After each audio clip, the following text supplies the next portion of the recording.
सर्वेभ्यः नमो नमः। अहमस्मि आशीष गर्गः और आज हम पढ़ने जा रहे हैं संधि के विषय में। सबसे पहले हम संधि की परिभाषा को जानेंगे, तत्पश्चात उनके उदाहरणों को, और इन उदाहरणों के माध्यम से हम देखेंगे कि हम संधि की पहचान कैसे करें और जो संधियुक्त शब्द हैं उनमें वर्ण विच्छेद कैसे करें, यानी उनको अलग अलग कैसे करेंगे। आइए चलते हैं। तो ये बड़ा ही आसान है। इसे अगर आप थोड़ा सा ध्यान लगा करके सुनेंगे या इसको देखेंगे एक या दो बार तो ये निश्चित रूप से आपको समझ में आ जाएगी। चलिए तो पढ़ते हैं पहले संधि की परिभाषा। क्या है? दो वर्णों में अति समीपता के कारण, समीपता का अर्थ होता है पास या निकटता, है ना। दो वर्णों में अति समीपता के कारण उनके मेल से जो विकार होता है उसे संधि कहते हैं। ठीक है, तो जैसे हम देखेंगे देव प्लस आलयः। ठीक है, क्या है उदाहरण अपना? देव प्लस आलयः। अब इसमें हम थोड़ा सा और क्लासिफिकेशन करेंगे। जिसे यहाँ पर लिखा है देव प्लस आलयः है, तो यहाँ जो पहला पद का जो अंतिम वर्ण है वकार और दूसरे पद का जो पूर्व वर्ण है यानी बड़ा आ, है ना। तो यहाँ पर ये जो वकार है इसमें भी आ है और आलय में भी आ है। तो अब इसका जो आ है और आलय का आ, ये दोनों मिलकर के क्या बन जाते हैं? बड़ा आ बन जाते हैं। जैसे कि आप देख पा रहे हैं ये ह्रस्व आकार है और ये दीर्घ आकार, तो ये दोनों मिलकर के दीर्घ आकार में बदल जाते हैं। तो फिर क्या हो जाएगा? यहाँ पर हो जाएगा देवालयः। यहाँ पर बता क्या रहा है कि जब परस्पर मिलते हैं तब, है ना, जब पूर्ववर्ती शब्द के अंतिम वर्ण के साथ, ठीक है, ये पूर्ववर्ती शब्द है और इसका ये अंतिम वर्ण है, के साथ परवर्ती शब्द का आदि वर्ण मिलता है, और ये परवर्ती शब्द है, इसका आदि वर्ण ये है, वर्ण मिलता है, तब वह वाह्य संधि, जिसे हम एक्सटर्नल संधि कहते हैं, है ना। तो ये ऐसी संधि कही जाती है। अब हम चलते हैं संधि की तरफ, तो इससे आपको और भी क्लियर हो जाएगा। अच्छा, संधि तीन प्रकार की होती है। कौन कौन सी? स्वर संधि, व्यंजन संधि और विसर्ग संधि। तो सबसे पहले हम स्वर संधि और उसके भेदों को पढ़ेंगे। स्वर संधि, स्वर संधि जिसे हम अच संधि भी कहते हैं, क्योंकि स्वर का मतलब होता है अच, ठीक है। और स्वर वर्णों के साथ स्वर वर्णों के मेल से जो विकार हो उसे स्वर संधि कहते हैं। क्योंकि यहाँ पर हमने बताया कि संधियों के जो प्रकार हैं वो तीन हैं, जैसे स्वर संधि, व्यंजन संधि, विसर्ग संधि। तो अब यहाँ जो हम स्वर संधि पढ़ेंगे तो स्वर संधि की पहचान क्या है? स्वर वर्णों के साथ स्वर वर्णों का ही मेल हो, है ना, या संधि हो तो उसे स्वर संधि कहेंगे। अच्छा, ये जो है, ये जो विकार होते हैं या परिवर्तन होते हैं, तो ये 8 रूपों में आप देख सकते हैं। जैसे दीर्घ स्वर संधि, गुण स्वर संधि, वृद्धि स्वर संधि, यण स्वर संधि, अयादि स्वर संधि, पूर्व रूप स्वर संधि, पररूप स्वर संधि और प्रकृति भाव स्वर संधि। तो अब हम सबसे पहले पढ़ने जा रहे हैं दीर्घ स्वर संधि। ठीक है, ध्यान से हम देखेंगे दीर्घ स्वर संधि। तो ये दीर्घ स्वर संधि पढ़ेंगे। अच्छा, इसका सूत्र क्या है? अकः सवर्णे दीर्घः। इसकी वृत्ति होती है अकः सवर्णे दीर्घः, अकः सवर्णे अच पड़े पूर्व पर्यो दीर्घः, यानी अक से सवर्णी अच पड़े हों। ठीक है, अक यानी आ ई उ रिल री ए ओ ऐ औ। ठीक है, तो इन वर्णों से सवर्ण पड़े हों यानी एक जैसे। परिभाषा हम पढ़ेंगे तो समझ में आ जाएगा। जब दो परस्पर समान स्वर, चाहे वो ह्रस्व हो या दीर्घ, दोनों मिलकर के दीर्घ होते हैं। कैसे? जैसे पूर्व पद में आप क्या देखेंगे? या तो ह्रस्व आकार हो या दीर्घ आकार हो, और दूसरे पद में उसमें भी समान ही होना चाहिए, चाहे ह्रस्व हो या दीर्घ हो। तो ये दोनों मिलकर के क्या बन जाएंगे? बड़ा आ बन जाएंगे। जैसे हम देख पा रहे हैं रत्न धन आकरः, तो रत्न में जो नकार है इसमें भी आ है, ह्रस्व आ है, और आकरः में बड़ा आ है, अर्थात दीर्घ आकार है। ठीक है, तो ये दोनों मिलकर के क्या बन जाएंगे? ये दोनों मिलकर के बड़ा आ में तब्दील हो जाएंगे। तो यहाँ क्या बन जाएगा? रत्नाकरः। ठीक है। इसके बाद देखेंगे दूसरा उदाहरण, वर्ण विच्छेद करने पर या कोई भी शब्द है जिसके हमने संधि विच्छेद की। जैसे यहाँ पर शब्द है, हमारा उदाहरण जो है ये है अतीव। तो अतीव की जो संधि विच्छेद होगी वो क्या होगी, अतिधन इव। तो अब ये अति में जो तकार है ता में ई है, और यहाँ पर भी इव में ई है।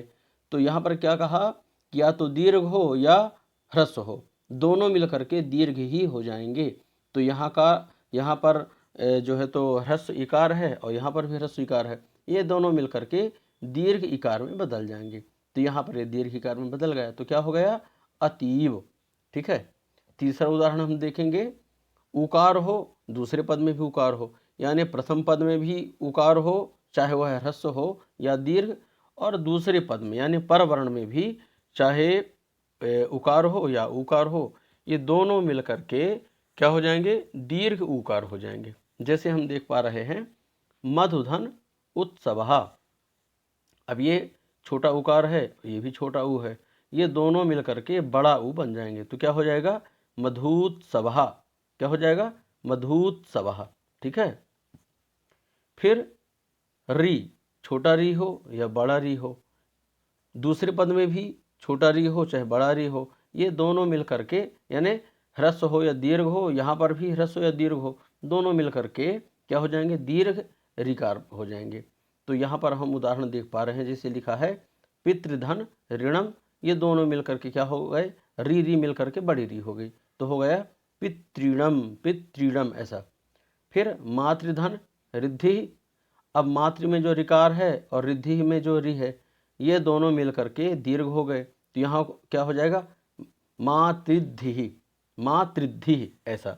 मातृद्धि का मतलब होगा माता की संपन्नता। ठीक है। आगे चलते हैं, गुण स्वर संधि। अब हम इसमें समझेंगे गुण स्वर संधि। तो गुण स्वर संधि का जो सूत्र है वो क्या है, आद गुणः, आद गुणः। और इसकी जो वृत्ति है वो क्या है, अवर्णादच परे पूर्व परियोरे को गुण आदेशः स्यात्। क्या बताया, अवर्ण से यानी अकार से, अवर्ण से अच पड़े हों। अच का मतलब अ ई उ री री ए ओ ऐ औ।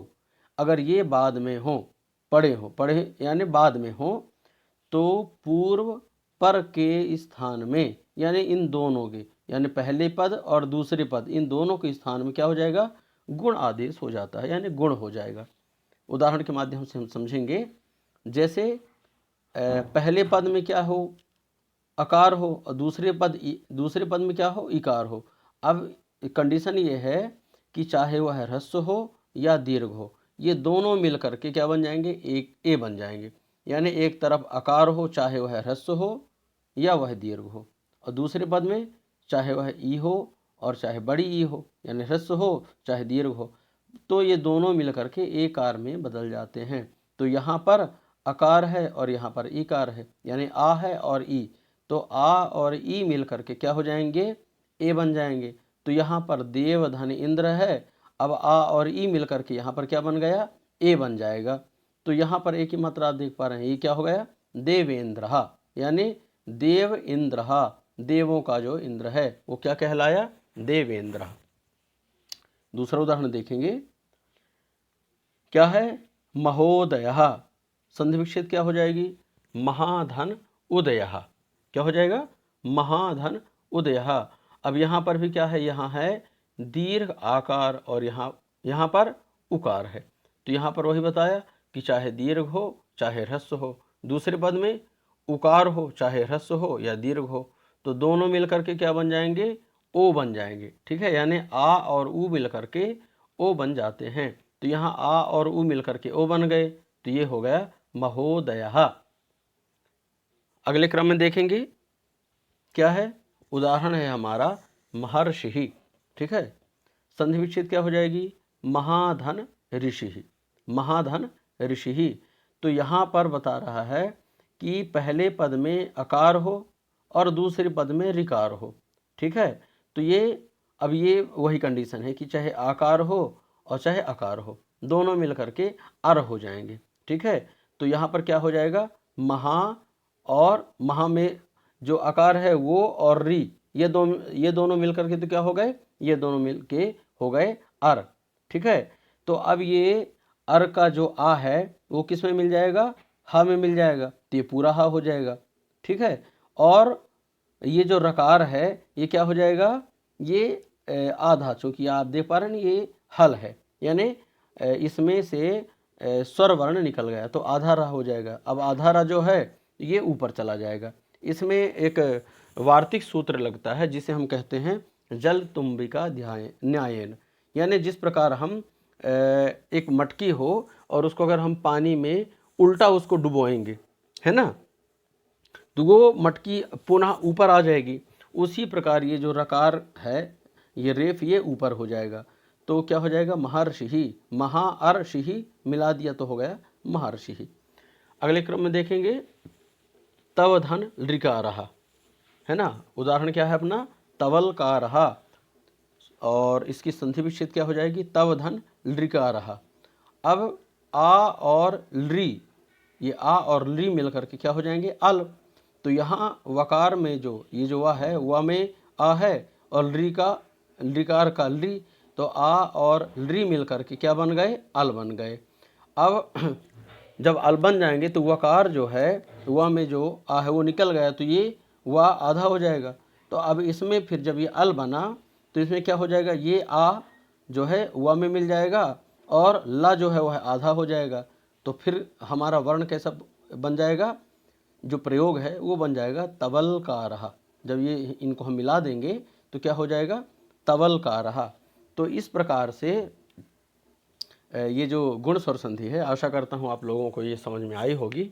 और इस वीडियो को आप अच्छे तरीके से समझने के लिए, क्योंकि आपको बार बार जब आप देखेंगे तो फिर ये हमेशा के लिए आपको याद हो जाएगा। और इससे संधि से संबंधित अगर आपके मन में कोई प्रश्न हो तो आप हमसे कमेंट बॉक्स में पूछ सकते हैं, उसका निदान किया जाएगा। जो लोग वीडियो में या इस चैनल को जिन्होंने सब्सक्राइब नहीं किया है, पहली बार देख रहे हैं, तो इस चैनल को सब्सक्राइब कर दें। और संस्कृत के जो अनुरागी हैं उन लोगों को आप शेयर कर सकते हैं, ताकि विद्यार्थियों को संस्कृत हो, हिंदी हो, इसमें उनको सुविधा मिलेगी। तो मिलते हैं अगले नए वीडियो में, तब तक के लिए नमः संस्कृताय।